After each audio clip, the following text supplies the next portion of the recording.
Please be seated. Thank you for coming. What a wonderful turnout, all sectors of the community, it seems. First, my name is Krishnan Venkatesh. I'm a tutor in the Santa Fe campus. And I just want to start with saying a practical thing. After the lecture, there'll be a question period in the room over there, right? In between the lecture and the question period, there's about 10 minutes for refreshments. There's water, coffee, tea, cookies, other things. So I hope you can make it to the question period. We call it question period because we don't expect answers at this place. So, firstly, I'd like to thank the ROHRBACH family for their continued support over the years, for bringing interesting people from outside to come and talk here. It's a wonderful thing. This lecture series is an annual lecture series that's in the memory of William ROHRBACH, who graduated from the undergraduate program at St. John's and the Eastern Classics program. And I know that he would have been very interested in the topic of today's lecture. So this is perfect. So many thanks to the ROHRBACH family for supporting this. Our speaker tonight is Pierre-Julien Harter. He's a professor. The exact title is the Robert H. N. Ho Family Foundation Professor of Philosophy and Buddhist Studies, but also an assistant professor in philosophy at the University of New Mexico.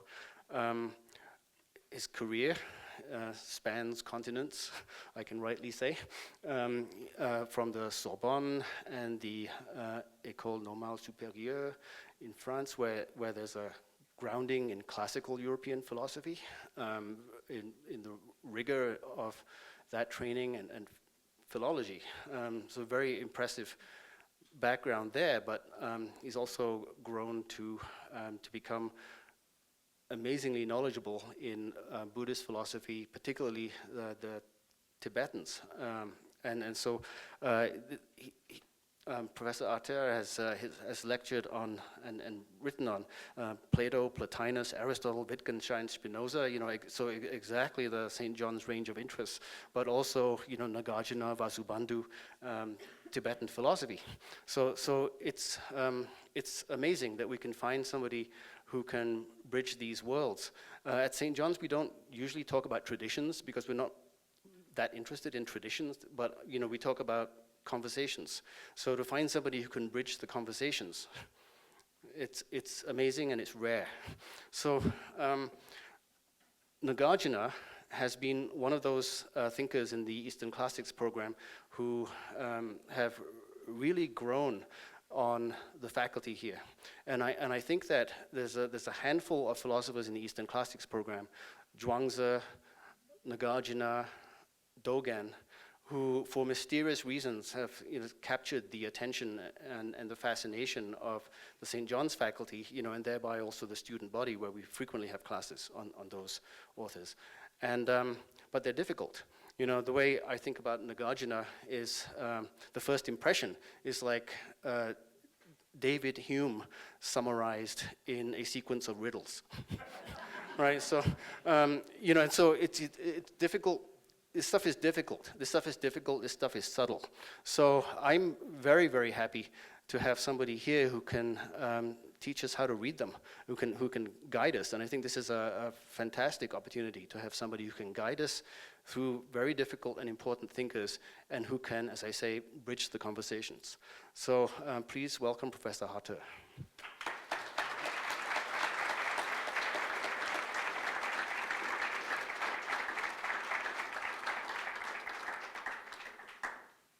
Thank you, Krishnan, for an over-generous introduction and making too many promises I won't keep. What a delight to be here tonight on a Friday night in Santa Fe at St. John's College in beautiful weather to talk about Buddhist metaphysics. There's not a lot of places in the world where on a Friday night you can talk about Buddhist metaphysics. What a delight, what an honor. I mean that from the bottom of my heart. I I'm very honored to be here tonight, and I thank the committee, I thank all the people that made this lecture possible. I remember when I was a doctoral student at the University of Chicago, hearing for the first time about St. John College and about this cousin place where people were reading primary text the way that the Chicago people wanted to read also. So at that time I remember that sounds like a place where I want to go, and here I am tonight. So I feel very honored to be here. But because I'm going to take you on a long journey from ancient India to modern Tibet to ancient Greece and even modern European philosophy, I'm going to start right away. So you'll see that the title of my talk starts with a question. And perhaps you will think this is being uselessly cautious and that nobody would object. But in fact, my caution is not so much directed at a historicist resistance to imagining that metaphysics could be outside of the Western tradition. No, I think there is a legitimate question here. And I wanted to emphasize that the category of Buddhist metaphysics is not obvious, it's not natural, it's not naturally obvious, and not obviously natural. And so, you might not know it, but in fact, talking about Buddhist metaphysics can be a dangerous thing to do, especially if there are Buddhist scholars in the audience. But I don't think there are too many of them, so I should be pretty safe. But even if you're not a Buddhist scholar, you might think that you might already see a possible issue. There is possible conceptual mismatch between Buddhism and metaphysics, or an anachronism, or even maybe something like we could call philosophical colonialism. After all, one should always be aware of parochialism, whether philosophical or otherwise. And by asking whether there is a Buddhist metaphysics, am I not precisely about to universalize the parochial concept of metaphysics? Now, these are the sorts of problems that can plague comparative philosophy. And let me just say from the outset that what I'm proposing to you today is not a comparative philosophy for several reasons that I can't go into. But what I'm proposing to do is, strictly speaking, just a philosophical project. And I lay out two requirements in front of you. One is to listen to the texts themselves for what they are saying, and another is to ask questions that the text don't ask. Now, why the latter requirement? I imagine in a place like St. John, the first one to listen to the texts themselves, that's not a problem. But why? Why asking text questions that they don't ask? Well, for three reasons, I would imagine. One is because bringing a concept external to a text is not just doing violence to it, but it can be illuminating. Just like when we bring an external view, perspective on our behavior or on our actions. Two, and that's more of a Buddhist claim now, a Buddhist argument already, is that in the case of Buddhist texts, reinterpretations and confrontations of Buddhist ideas in new context is a long-standing practice done by Buddhist philosophers who are encouraged to see how certain ideas could be expressed in different languages and different conceptual apparatus. So today we'll see what it could mean to express Buddhist ideas with a metaphysical horizon. And three, because asking questions that texts don't ask is not just beneficial to them, but it's beneficial also to the person who is asking the question.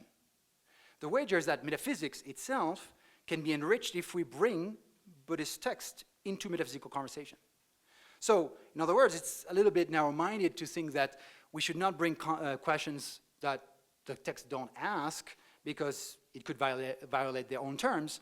It's to ignore the other side of the enterprise, the fact that Buddhist texts can in turn speak and not just being spoken to, and question our own assumptions about, in this case, metaphysics.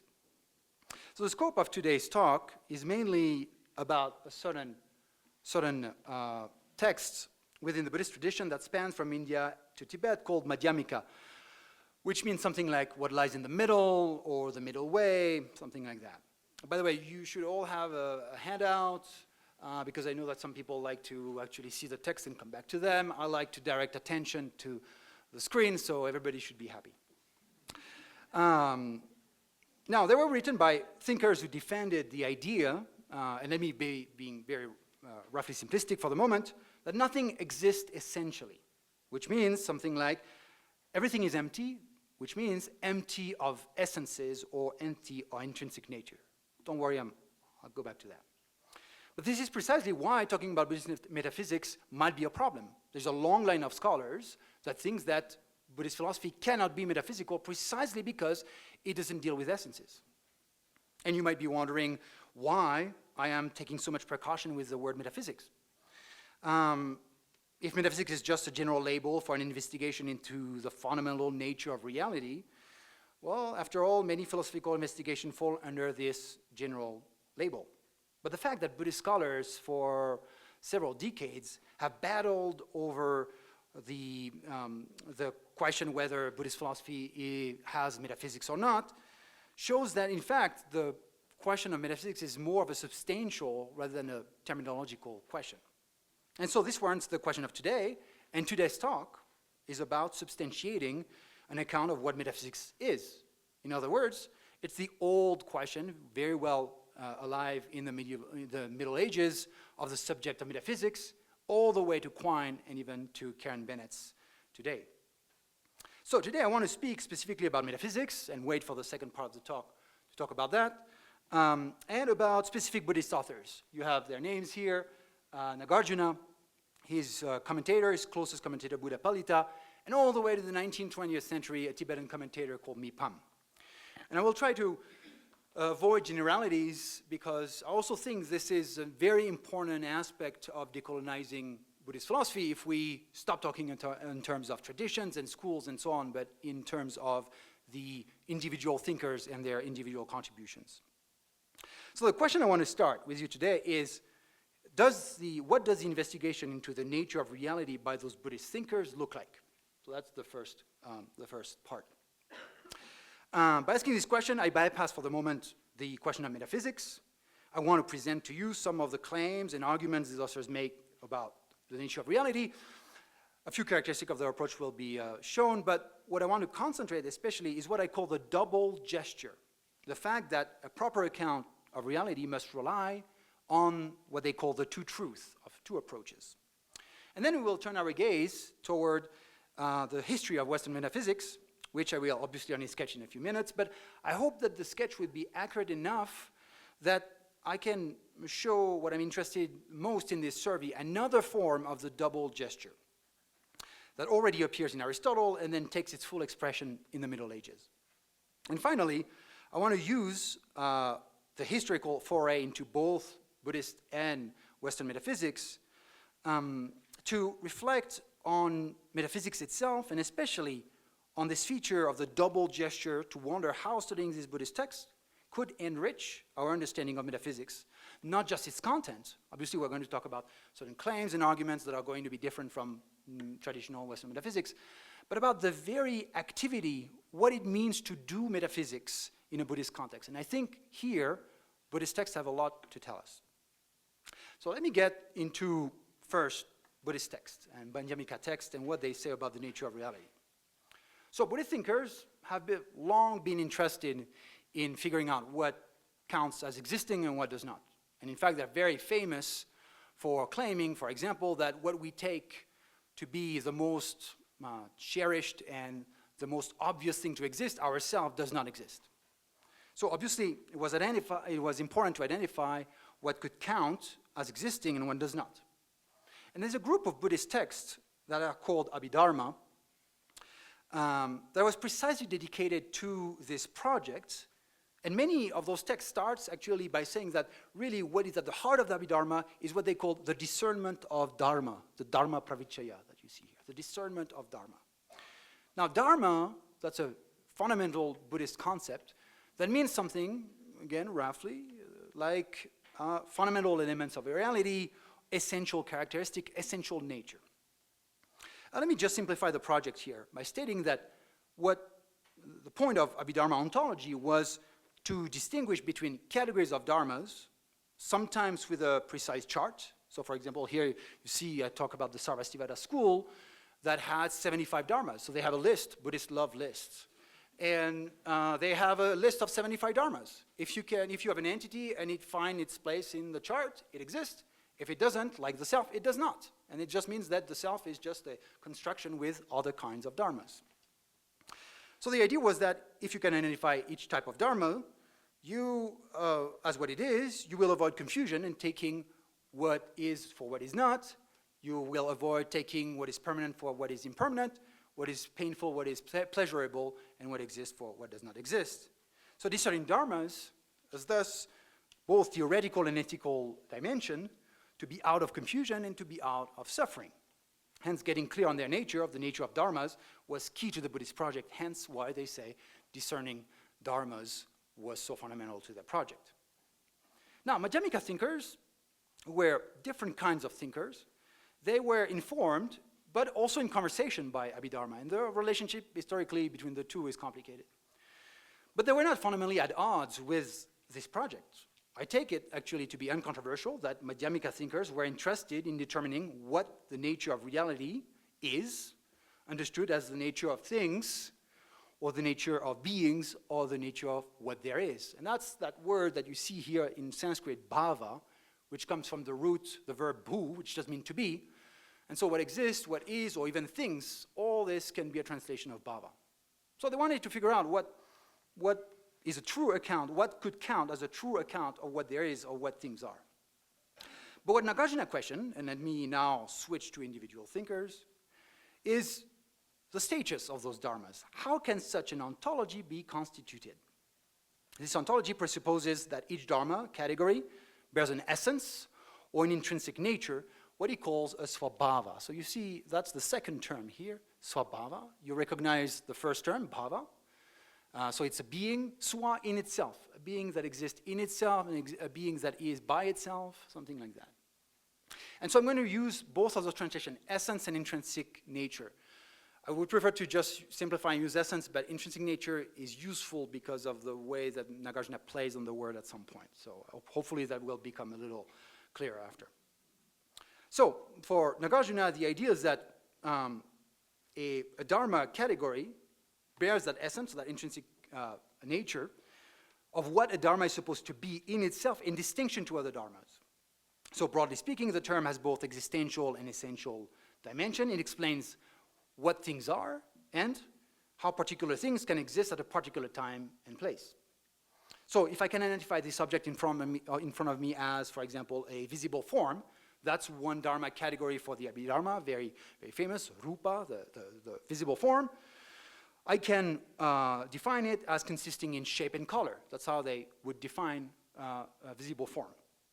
And the fact that I could bring in the analysis, for example, sound, would give me nothing on what a visible form is.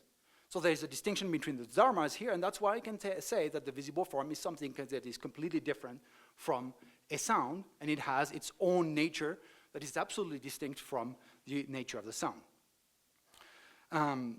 So Abhidharma ontology is grounded in those essences, which is not very surprising. You know, Plato or Aristotle would not have much to say about that. Now, Nagarjuna is interested in figuring out the status of those essences, and his approach will reject this essentialist grounding, so to speak. And so that's why I like to quote the beginning of one of his important works, the 60 verses. That's really at the beginning, where he says, and I quote, "Those whose intellect, having transcended existence and non-existence, is ungrounded, discern the truth or the nature of conditions, which is profound and without an object." Now, clearly, Nagarjuna still sees favorably the comprehension of reality as the main project. Here, again, he uses the word discern. But this time, the discernment or comprehension is done without relying on separate essences. And that's what I take it to mean when he says this intellect that discerns the nature of reality has transcended existence and non-existence and is ungrounded, meaning it's ungrounded on essences. So the object of discernment is the nature or the meaning, it's the artha of conditions, the nature of the truth of the conditions. And it tells you something already about how Nagarjuna thinks that the concept of condition is central to the conception of reality he's going to propose. So the question for us now is the following: how to understand Nagarjuna's idea that there is an understanding of reality that does not proceed from essences, from relying on essences, which seems to be what the Abhidharma was saying, and maybe what someone like Socrates would say.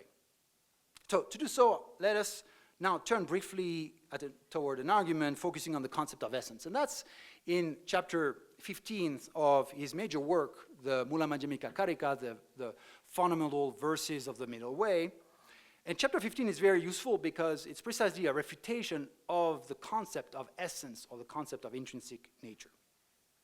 So first of all, Nagarjuna starts with these first two verses to explain that the concept of essence is incompatible with that of being produced out of cause and conditions. So let me read those two verses. It is not reasonable to think that an essence can be produced out of cause and conditions. An essence produced by cause and conditions would be an effect. But how on earth could an essence ever be an effect? Indeed, an essence is unfabricated and does not depend on something else. Now, if you read that, you might understand why someone like me is interested in both Platonic and Buddhist philosophy. Because that sounds very much like something that Socrates could say about forms. So, Nagarjuna defends here the view that essences are, the very concept of essence implies that something exists by itself, independently of something else, and thus is not produced by cause and conditions. It has a certain independence that marks its being. Buddhapalita, which is the close commentator of Nagarjuna, his first commentator perhaps, makes the argument even clearer, and I don't have time to read the whole text here, but he explained that being a product and being an essence are opposites. So you can't be an essence and being a product. In other words, the problem with essences is that if understood properly, they prevent the establishment of causal relations. Now, I do need to make something very clear from the outset here. For Nagarjuna, causal relations are not only efficient causal relations, the way that we generally understand causation since the scientific revolution. We think of causation as mainly productive, the fact that a cause is producing an effect. For him, he also includes in causal relations conceptual dependency and all sorts of dependencies, really. Hence, for him, an essence excludes both efficient and conceptual dependency because it implies to be established by itself without relying on anything external to it. So again, think about the example of the visual form, how you're not going to rely on sounds to explain it.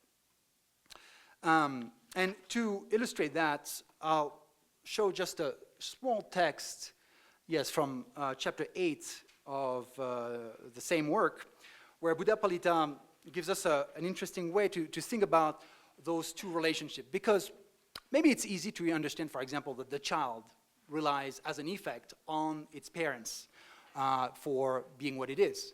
But it's more difficult to imagine that actually the parents rely on the child because the parents are not produced by the child.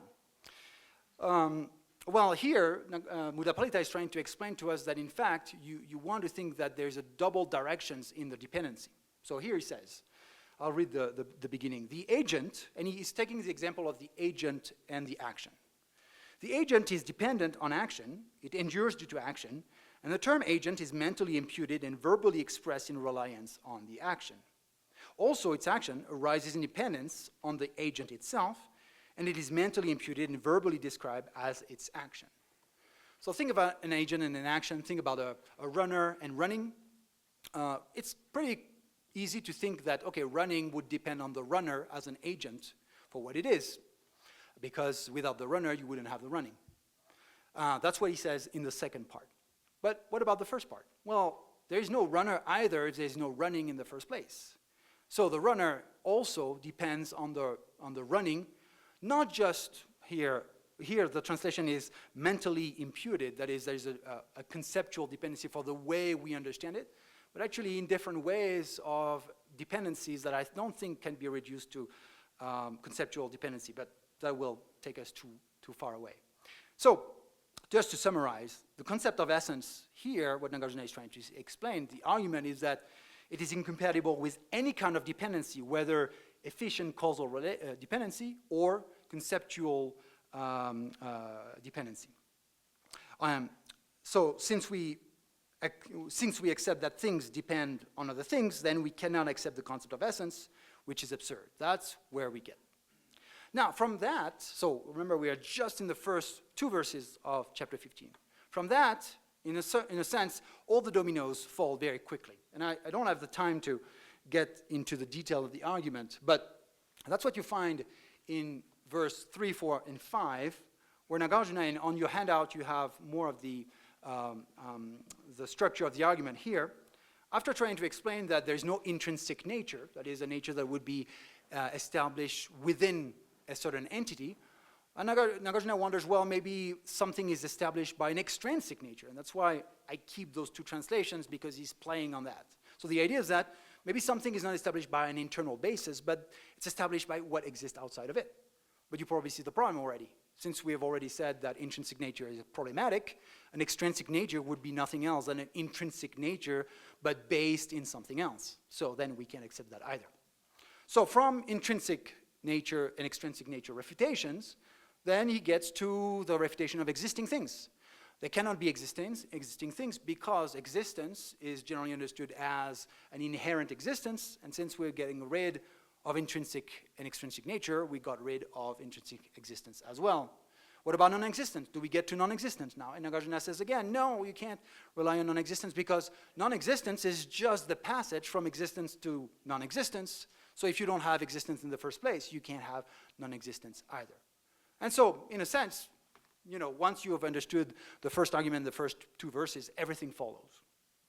And so he gets to the final verse here, verse 6, which in some ways repeats the claim that we saw at the beginning of the 60 verses, but articulated with this overall argument about rejecting essence. And so he says, those who see intrinsic and extrinsic natures, things and non-things, do not see the nature of reality according to the Buddha's teaching.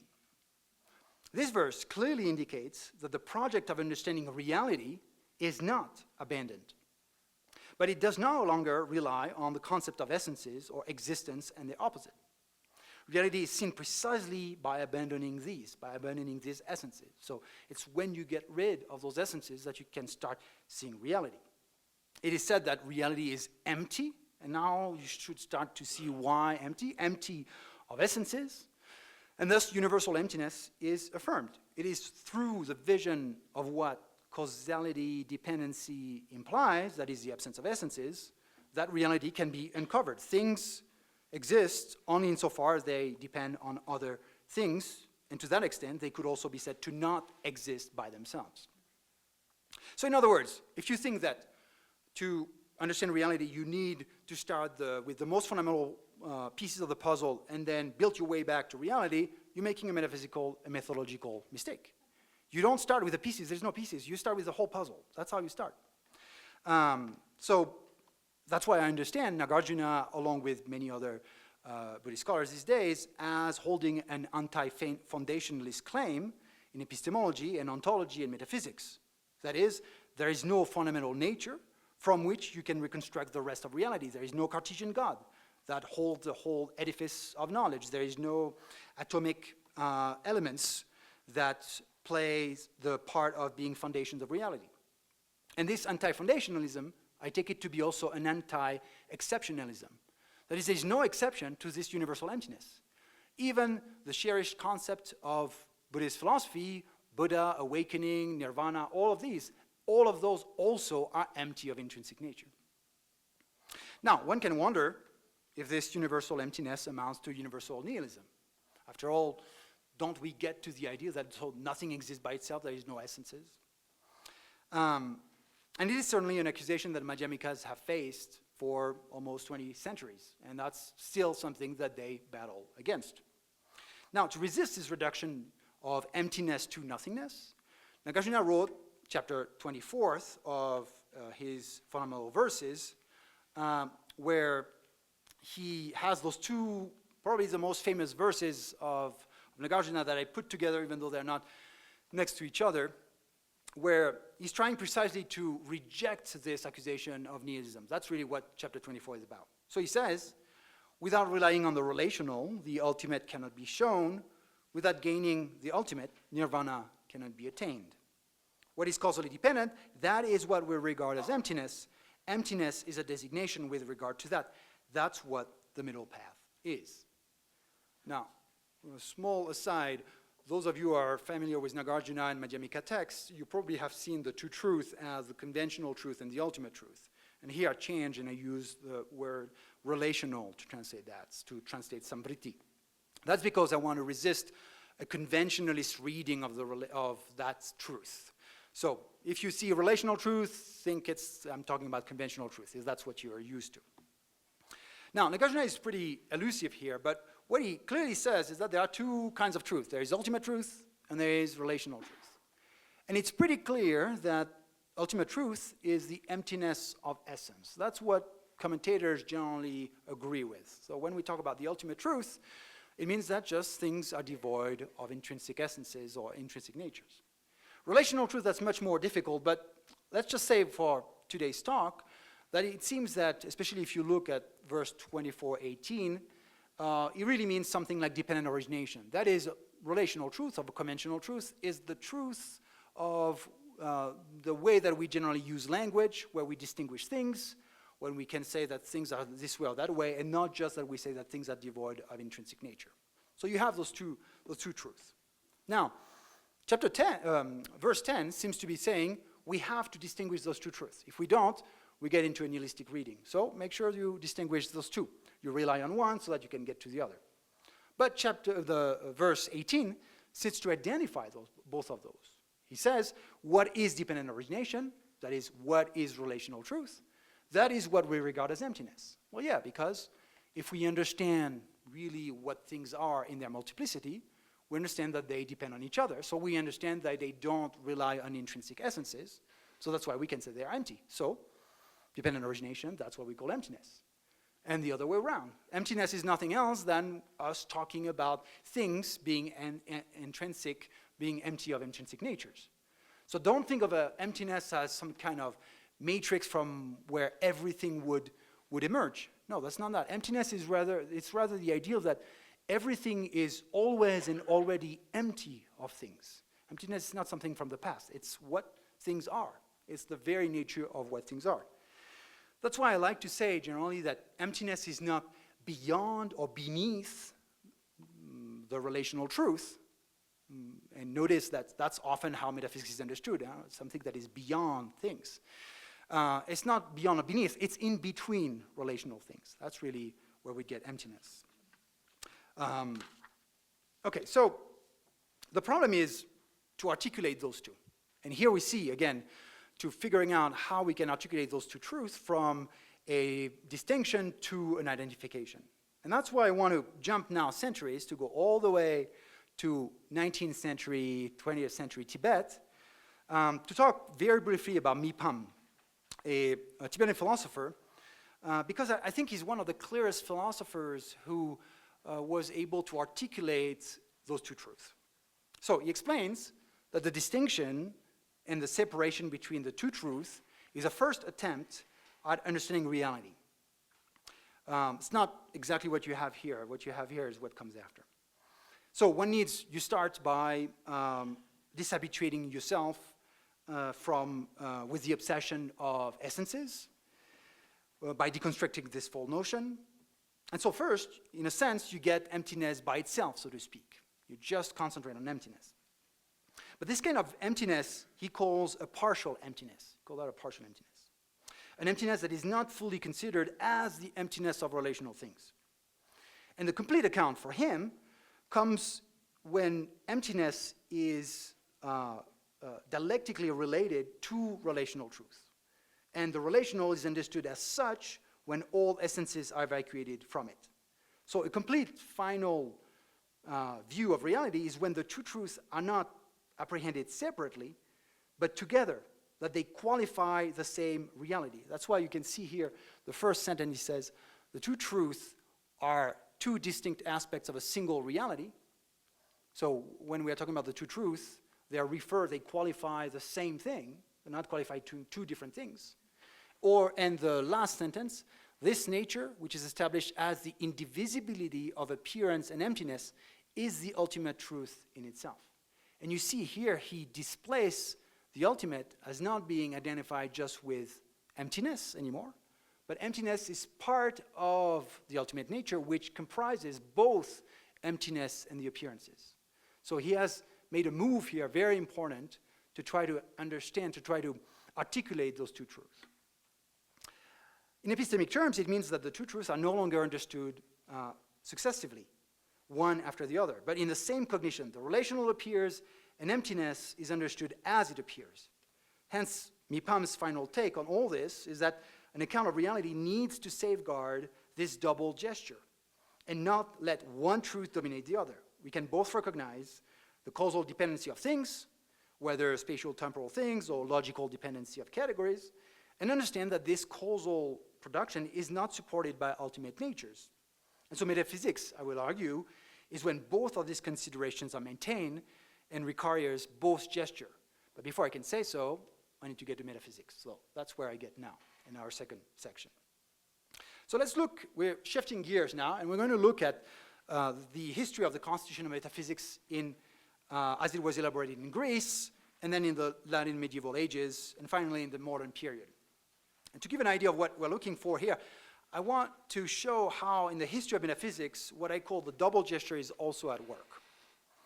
You might wonder if all this talk about metaphysics is not terminological point. I already tried to make that point, but I know how people listen. They still wonder, well, no, you haven't convinced it, yes.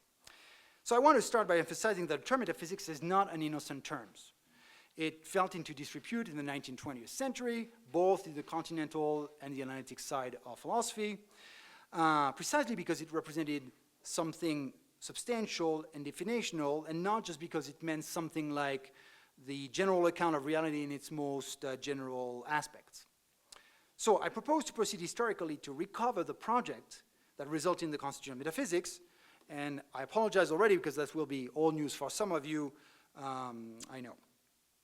So the term metaphysics originates, as everybody knows, with Aristotle, or rather with Aristotle's text, but as also a lot of people know, it's not Aristotle who gave the title, but centuries after, editors of his work, and we're not sure who, Andronicus of Rhodes, Nicholas of Damascus, who decided that there were those 14 books that were going to be called ta metaphysica, that is, those things that comes after meta, after the physics, the books of physics.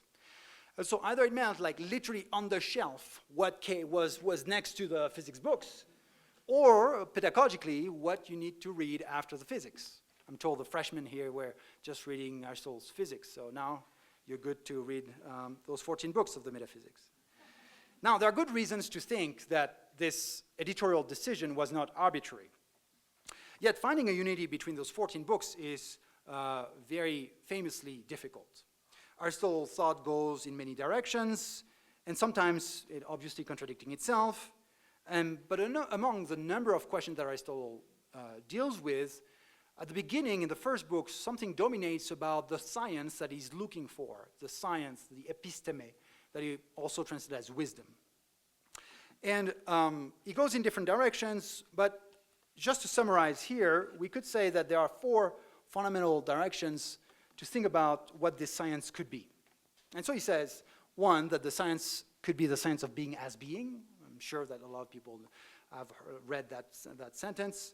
A science of everything that can be said to be, not as a particular being entity, but by the simple fact of being, as opposed to the sciences that take being from a particular point of view, such as, for example, mathematics takes being from the point of view of the category of quantity, and physics is going to take being from the point of view of the category of movements. But here, that science would be looking at being in the most general term. Or it could be a science, too, of the first causes and the first principle. And that science is supreme because it's not just a science about causes, as every science is, but of the first causes. 3, it could be a science of the eternal, the separated, the unmoving being. Another term, a theology. And that's the term that he uses himself, which he also uses first philosophy to talk about that sometimes. Everything in Aristotle is always sometimes. But it is why it's because that science would be about the first principle, the most eminent, the timoiotaton in Greek, the most eminent kind of being, which is thought thinking itself, or God itself. That is the most being among beings in that sense. And that's why that science would be after this one. And fourth could be a science about substance. Substance as being sort of the focal meaning of everything that we actually say exists that we relate to afterwards. Now, the issue of the coherence of Aristotle's thought on this is very famously difficult. It engages not only interpretative issues, but philological ones. Some scholars have strongly advocated a coherent view of this, and others the instability and the incompleteness of the project that remains to be built. I like what the French scholar Pierre-Julien says about, to describe what the metaphysics of Aristotle is. He says it's a detailed account of a failure. But the point today is not to side with one interpretation over the other from the point of view of Aristotle's text. Rather, what I'm interested in is the fact that there is even a dispute, and that at least we can talk about a tension between the different ways Aristotle talks about metaphysics, especially between 1 and 3.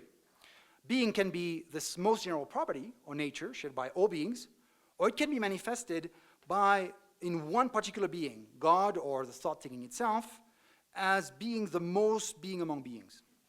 And one could argue that this hesitation explains how and why the field of metaphysics itself came to be constituted as an unstable part of philosophy, which eventually brought its demise or rebirth depending where you stand. One important moment in the evolution of metaphysics now is when metaphysica started to be designated not just as a corpus, but as a science itself. And that happens in around 1150 with Gundisalinus, who is the first one to use metaphysica as not just a designation of the books of Aristotle, but as a science, the science of metaphysics. But now, if it's a science, according to Aristotle, it needs to have a subject matter. And so the question is, what is the subject matter of that metaphysics? And that's when you start to get all the problems of wondering, what is the subject matter of metaphysics? Is it being? Well, yes, but in what sense? Is it the common being, hence commune, that includes all beings, including God? Well, can God be one of the beings? No, would say some theologian and some theologians like the Neoplatonists or some Neoplatonists. Or yes, God is one of the being, like Thomas Aquinas, who could argue that the theological science of the philosophers gives access to God as the cause of being, as the highest being, the maxime ens, immediately through the intermediacy of understanding what being is, and not directly as revelation does. So in philosophy, God is known by its effect, but not directly, not in itself, as in revelation. So metaphysics then has for subject matter being in general, but since knowing being requires to know its principle, it needs to be also a theology. And so metaphysics here needs to be both general, about being in general, and special about God in particular. So this is one way to articulate the Aristotelian hesitation. So what should start to appear to you at this point is how medieval Latin philosophers and theologians constituted the science of metaphysics by weaving two threads into the same fabric, the science of being qua being and the theology. Metaphysics was supposed to be about being, either because it's the most general category, or because it is what is most real in its divine form. And some metaphysicians privilege one side, others, and some try to balance the two. But this dictates the final evolution of metaphysics in the 17th and 18th century, because in the beginning of the 17th century, you have the birth of a new discipline, or at least of a term, ontology. In 1613, we have actually the birth date, which is fantastic, as the science of being in general. And I pass the complicated history of adjustment and readjustment and displacements to get to the final results in the 18th century, where the canonical presentation of metaphysics in the German Schulmetaphysics, which you're going to find that again in a lot of continental philosophy in the 19th century, takes the form of a dual form. So you have a metaphysica generalis, a general metaphysics that treats ontology, and a metaphysica specialis, a special metaphysics that is distinguished into theology, psychology, and cosmology, focused respectively on God, the soul, and the world. So it is really with this tendency when this tendency attains its full systematicity with Wolff and Baumgarten, that it also gets its most fierce attack by Hume and Kant and Nietzsche. Now, with this sort of short historical survey, I want to showcase how metaphysics has historically been not just some sort of general philosophical engagement with the most general questions, but that it has a specific corpus, specific questions, a structure, and a certain number of claims and metaphysicians that metaphysicians both share and dispute. And my point is not to offer a resolution of the multiple direction the metaphysical questions offer. Rather, it is to point out that perhaps we do not need to find a resolution without having to sit with contradictions. Perhaps the most interesting point we can draw from this history is that to question the nature of reality in general results in articulating at least two kinds of questions. The question considering reality in its shared nature or property of being, the general metaphysics, and another question considering particular entities, for instance, because they encompass being at the most special metaphysics. And an interpretative take on this history of Greek and Western metaphysics could argue that this double gesture of the general and special metaphysics is what is necessary for metaphysics to be fully itself. So the question is whether this historical inquiry in both Madhyamika and Western metaphysics can yield a critical result. Could this historical consideration help providing an answer about whether we can talk about Buddhist metaphysics and what metaphysics is? And that's my final section, the final part. So we could take as a hint, it's not a proof, obviously, the double gesture we observed both with the two truth of Nagarjuna and with the general and special metaphysics in Western metaphysics. What to make of this? And I wish to make two critical claims tonight, inspired by the historical survey we just went through, a claim about the content of metaphysics and a claim about what metaphysics as an activity can consist in. So the first claim is about the content of metaphysics. The claim would be something like this: the proper approach to an account of fundamental reality is to resort to a double gesture that, as a first approximation, and I'll get a different version after, involves both the consideration of particular entity and the consideration of the general or shared natures of all entities. Now, if I say that, you might wonder, that sounds kind of trivial. Obviously, an investigation about reality as the fundamental nature of things would consider both things and their natures. And yet, I don't think that, in fact, the history of philosophy shows that it is that obvious. For instance, one could constitute what I would call an ontology, without a metaphysics, by focusing on categories, on things, without inquiring into a shared nature or why those categories are the way they are. So again, think about the Abhidharma, that's what they were doing. Think about the categories of Aristotle, if you don't relate them to the metaphysics. Think maybe about Vaisheshika, another an Indian school, or the first Wittgenstein. On the other hand, other philosophical projects insist on the fundamental nature of things, neglecting particular things themselves. In a way, that's often what is considered to be the particular move of metaphysics, to go beyond the particular. So the investigation of the nature of reality results in considering all particular things as illusory. You have that in Advaita Vedanta, for example, or in certain kind of Neoplatonism, or even in certain interpretation of Spinoza. So the double gesture I'm highlighting is definitely not a necessity in the history of philosophy. And what I want to suggest, of course, is that it is only with this double gesture that metaphysics takes its full significance. But this double gesture can take many forms. And I want now to determine which particular form it takes in the Madhyamika texts I presented. So I propose that the Madhyamika double gesture is one that, on the one hand, takes into account the specific, or rather relational nature of entities, and on the other, subvert these relational natures by showing that they are not essentially established, but empty as they are constituted interdependently. They exist by relying on other things. Now, Madhyamika metaphysics is thus an immanent form of metaphysics that considers that all things without presupposing one behind them that would explain them better, that would be truer, there is no Interwelt, as Nietzsche would say, and an anti-foundationalist metaphysics considering that no particular entity can function as a ground for the others.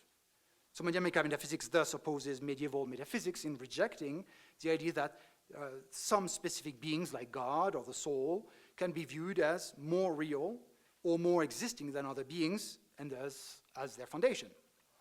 Now, this double gesture of Madhyamika metaphysics also runs contrary to certain depictions of metaphysics that consider foundationalism and essentialism as central to metaphysics. Think of Heidegger, for example. But precisely, I want to defend here the idea that we can have the latter, metaphysics, without the former, foundationalism and essentialism. What about emptiness, you might say? Maybe, isn't that the ultimate ground of all entities, an anchor for disguised foundationalism? And that's where we touch, I think, the core of the argument regarding why we should maintain the characterization of metaphysics for Nagarjuna and his ilk. Madhyamika does maintain the idea that there is an ultimate truth, and I don't want to belittle that. And there are some scholars who want to say, such as, for example, that the ultimate truth is that there is no ultimate truth, and in some way it evacuates the ultimate truth. I don't want to say that. There is an ultimate, which means something that is last, that is the highest. That's what paramartha in Sanskrit means, the highest thing, the highest meaning, that cannot be superseded by another layer of explanation or another layer of reality.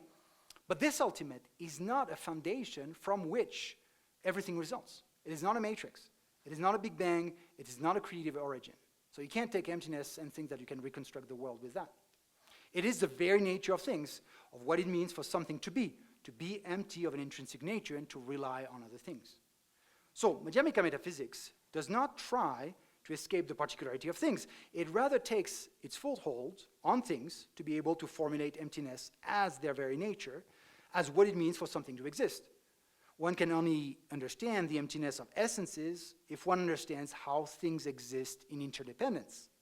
So take the example of the sprout, which is an example that Nagarjuna and many of his commentators take all the time.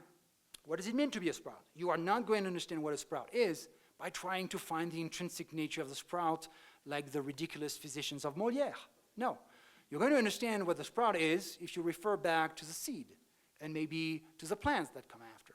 If you can relate the sprout this way, then you understand better what a sprout is.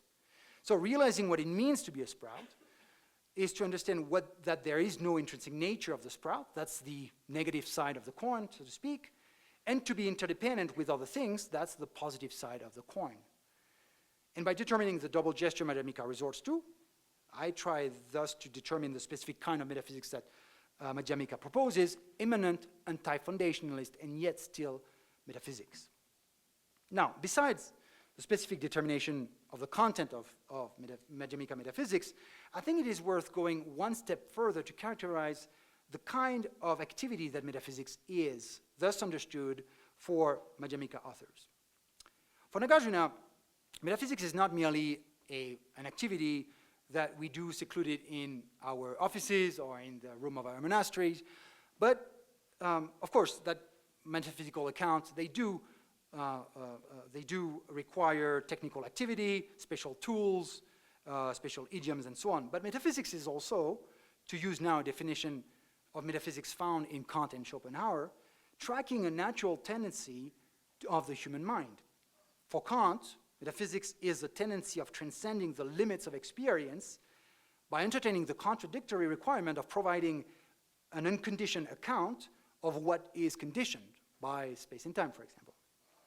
Madhyamika are not far off when they say that assuming a svabhava at the center of people and things is precisely to assume an unconditioned, a reality containing all its cause and condition existentially, essentially to sustain itself. What is of interest to me here is that both Kantian and Madhyamika conceptions can view metaphysics not just as a scholastic practice, but as tracking a tendency pervading human lives that makes us always and already metaphysical beings, or metaphysical animals, as Schopenhauer says. For Madhyamika, it means that the very texture of our lives involves thinking in essentialist terms, hence practicing metaphysics, the way Madhyamika suggests, to uproot essentialist and foundationalist illusions by resorting to ultimate truth, while re-elaborating our conceptions of entities as being interdependent would necessarily transform our view, our way of life, and our form of life. Hence, metaphysics can be said to be a kind of therapeutic activity, treating our deeply seated tendencies to assume essences. In this sense, metaphysics participate in the transformation of the individual, what the Buddhists call the path, this gradual process of transformation that leads to the summum bonum that Buddhahood is. And it participates in that in the past, first as a negative practice, diagnosing our metaphysical disease. In fact, by the mere recognition of this ingrained essentialist tendency in us, we're already less subjected to it. But metaphysical activity can also have a positive aspect. To recognize universal emptiness is to recognize the complex causal process and causes of future effects. And so this view would have epistemological, theoretical, ethical, and even, I think, political consequences, which I can't get into here. Hence, seeing metaphysics as this therapeutic activity also means that metaphysics, as Madhyamika understands it, deals with all things as empty and interdependent, that no entity is the privilege of others. That's how it differs from certain kinds of medieval philosophy. It is, properly speaking, a philosophy of the ordinary that intends to rescue the ordinary from the essentialist confusion, but also use ordinary things to become aware of their emptiness and their interdependence. In other words, it proposes to use ordinary things to sustain an exercise in articulating emptiness and interdependence, and thus everything can become what Buddhist texts sometimes call a door to liberation. That is, an opportunity to liberate oneself from the theoretical and ethical bindings of essentialism. So later, when you taste cookies, you can still try to articulate the emptiness and the interdependence. Now, this is how one can understand Nagarjuna's famous claim that has become a staple of the school, and I cannot not quote it here, where he says that he has no view. And here it is: if I had any thesis or any view, such fault would be mine, but I do not have any thesis, so there is no fault of mine. And I don't read this as a deflationary or even a nihilistic confession, as some people do, but rather indicating Nagarjuna's very conception of metaphysics as an ongoing activity that attempts to guard against the constant threat of essentialism that can always creep in, even in metaphysical position and statement we deem accurate, even in Madhyamika statements.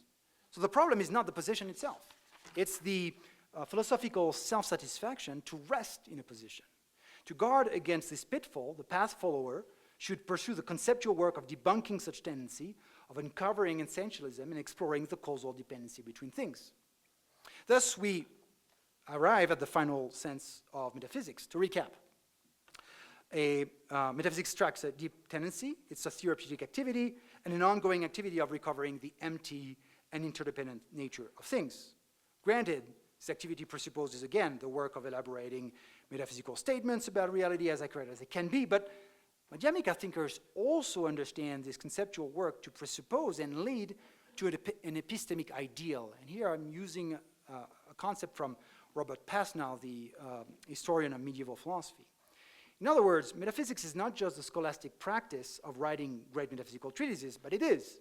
But it also leads towards an insight into the nature of things that the metaphysician is invited to recover constantly in ordinary life.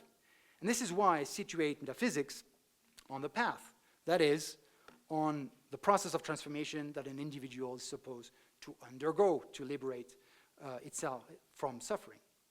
But why do we need this insight beside the scholastic practice of making metaphysical accounts? And that's my final thought. It is because of what Mipam argued. Remember that Mipam insisted that the metaphysical account of the two truths that sees them as separated and successive, that cannot take them together, was deficient. Such account was approximate since it suggests a contradiction between the relational truth, considering multiplicity of things, and the ultimate truth, considering their emptiness. Mipam argues, rather, that these two aspects should be understood as not separated, but as in union, as non-dual in Buddhist terms, or as articulated. Yet our epistemic limitations allows us to see these two aspects only as successive. And this is where metaphysics for Buddhist Madhyamika authors includes a transformational aspect so that we can eventually recover an epistemic state where those two aspects appear in the same cognition. This conception fosters a dynamic understanding of metaphysics that directs the process of transformation. First, one understands emptiness by itself, so to speak. Then emptiness and the multiplicity of things are recognized as objects of successive cognitions. And finally, emptiness and multiplicity are understood in union. And that's where metaphysics finds its completeness as an insight into the nature of things. Okay, let me conclude. I've taken too much of your time already. What I've tried to do during this talk is three things. One, to provide a historical account of Madhyamika texts. Two, a historical account of Western metaphysics.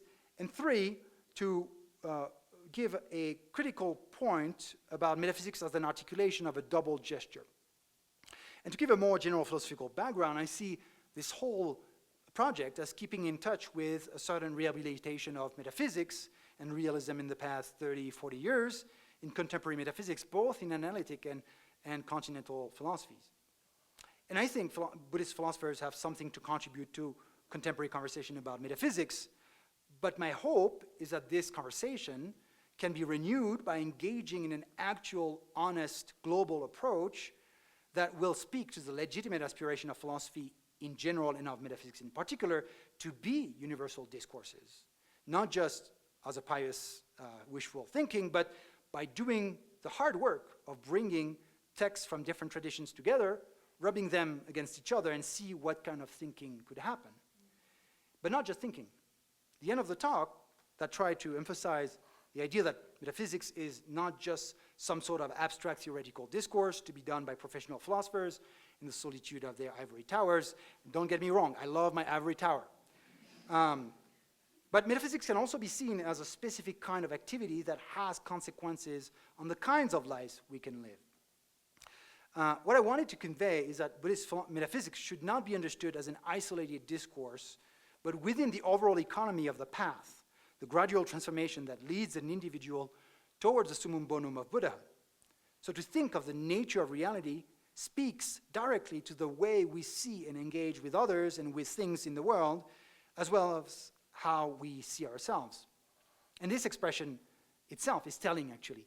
The fact that metaphysics speaks to the way we engage with the world means that thinking about how we speak of things is intimately intertwined with the way we engage with them. So discourse is not just an outsider, but penetrates deep within the very texture of our lives and the very texture of the world we live in. So changing our discourse, or changing how we use and see our discourse, necessarily changes ourselves and the world. Thank you.